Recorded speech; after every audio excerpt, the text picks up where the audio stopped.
Vielen Dank to the Chancellor, ladies and gentlemen, dear friends.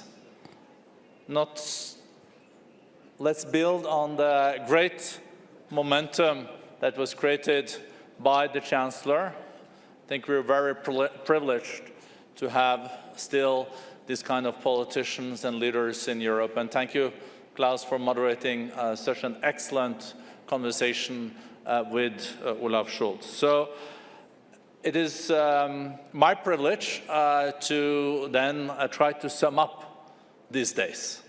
That's not easy in a short time, but I think that when we come to the close at our 51st annual meeting of the World Economic Forum in Davos, and I think for many of us it kind of feels like a first. Indeed, it was the first time we came together after the start of the COVID pandemic. The first time we met after COP26 in Glasgow, and also, sadly, as mentioned by the Chancellor, the first time we meet after return of war in Europe. This week, though, reminded us why it is so important to meet physically with one another. It creates bonds for a lifetime.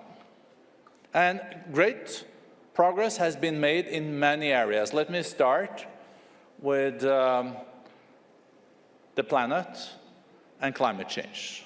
After this week, 20 additional companies and 8 countries joined the First Movers Coalition that was created at COP26, a common initiative with President Biden and the World Economic Forum. Now we have 54 of the leading companies in the world that has committed using their procurement power to green their supply side. So they're saying they will only buy from suppliers in the future that leave less of a CO2 footprint. This is walking the talk, and thank you to those companies and countries. And for those that haven't joined yet, please join until next Davos. CEOs of the Climate Leaders Alliance, 120 CEOs met.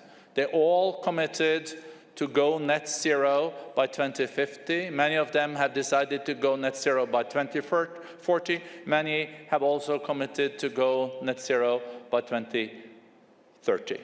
This is a very strong alliance.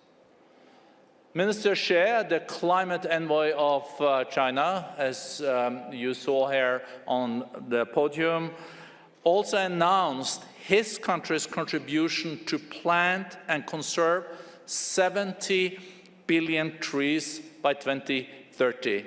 1T.org China Action will support the fulfillment of the pledge in Davos, remember, of 1 trillion trees. I'm glad that announcement could be made also in these times. Crucial steps have also been taken in the fight for global public health. The Global Fund to fight AIDS, tuberculosis, malaria, announced its first pledge from the private sector here in Davos. They've raised a third of 18 billion needed to reverse setbacks caused by the pandemics.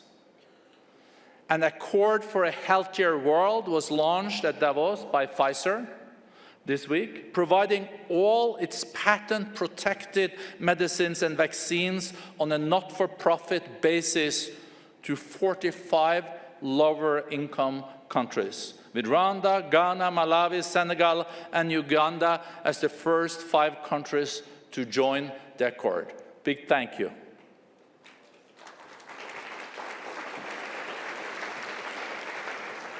The Lung Ambition Alliance launched a global lung cancer collaboration, bringing together companies and NGOs to facilitate greater collaboration and solutions to eliminate lung cancer as a leading cause of death. These global public health initiatives come on the back of the COVID-19 pandemic, which reminded us once more how interconnected we are all on our planet. The global connectedness branches out to other areas. At the time of rising inflation, fragile food and energy systems, and increased inequality, many participants also worked on initiatives to strengthen the economy, supply chains, and jobs.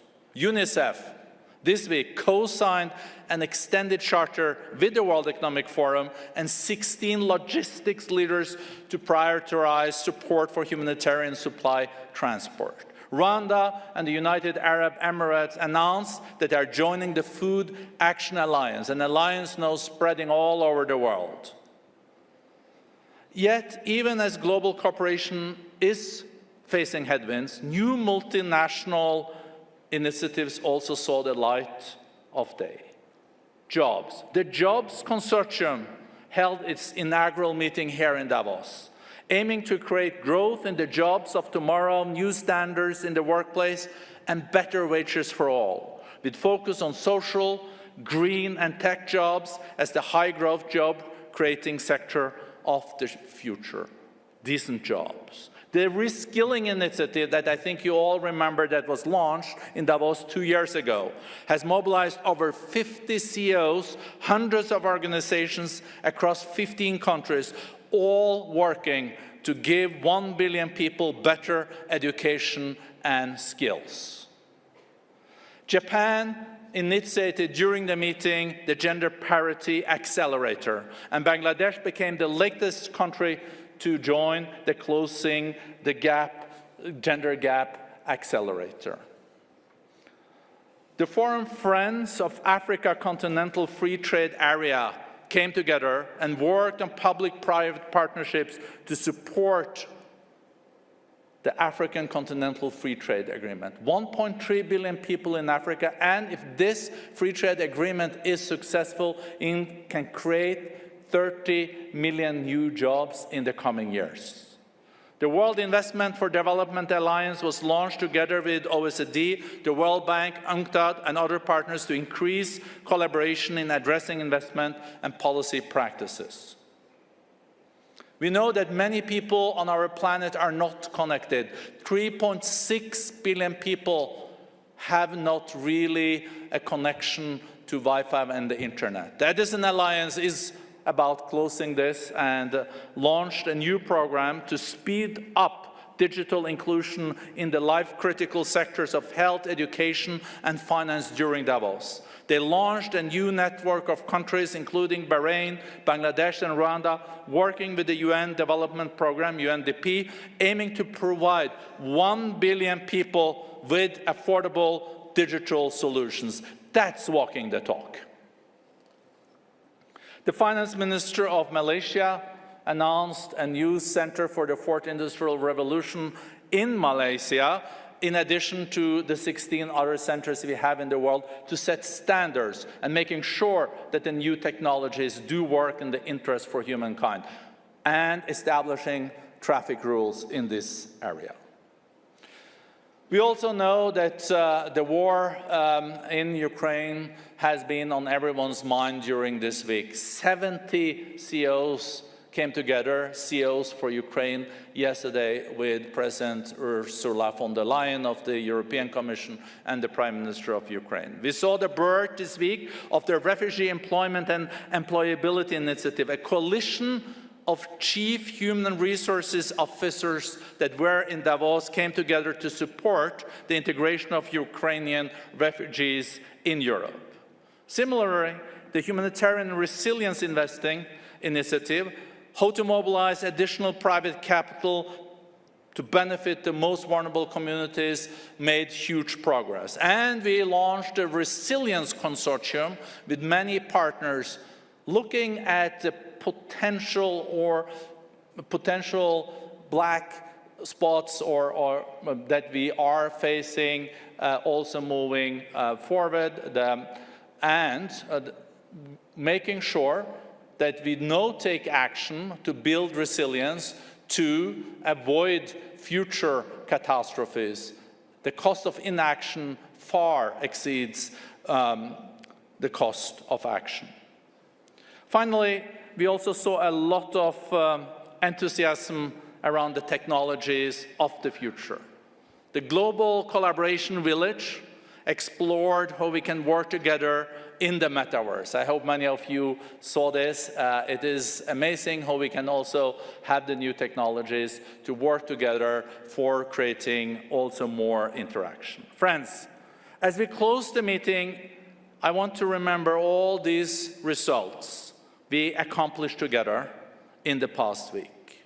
It is a reminder to all of us that we are better off in a world where we meet and act together than in one where everyone is for themselves.